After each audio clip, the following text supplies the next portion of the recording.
નમસ્કાર ખેડૂત મિત્રો, આજે આ ગામ હડતામાં બાપુ તમારું નામ શું છે બોલો? ઓગાભાઈ વીરમા. બરાબર. કેટલા ટાઈમથી ભેંસ બીમાર હતી? 21 દાડે.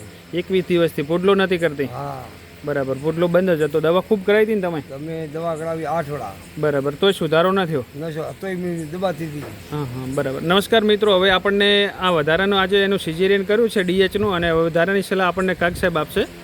નમસ્કાર પશુપાલક મિત્ર.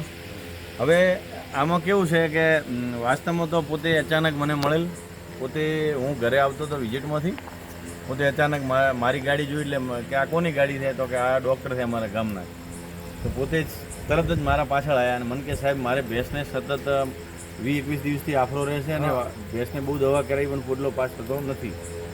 તો મેં કીધું કંઈ વાંધો નહીં, અમારો ટાઈમ સેટ થશે એટલે અમે આવીને તમને કે જોઈ આલશો, ઓપરેશન લાયક હશે તો ઓપરેશન કરી આલશું. તો આજે અમને આ ભેંસનો એક નવું જીવનદાન કરવા માટેનો એક અવસર મળ્યો અને પોતાના ઘરે આવી અમે અને હું ને ગોવિંદભાઈ બંને જણ આવી અને લોખંડ માટેનું બી ઓપરેશન કર્યું અને લોખંડના કારણે સતત એબડોમિનલ પ્રેશર મતલબ આફરો સતત રહેવાના કારણે કરી અને ભેંસને પડદો તૂટી ગયો હતો. એટલે એને પડદાનું બી ઓપરેશન મતલબ બંને ઓપરેશન અમે કર્યા છે આજે.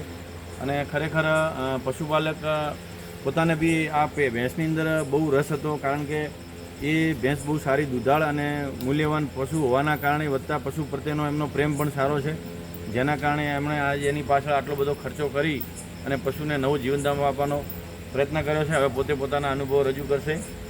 કાકા તમારી ભેં રેડી ઊભી થઈ ગઈ ને હા ઓપરેશન ઊભી કર્યા થઈ પછી? ગઈ. હા કેટલા ઓપરેશન થયા?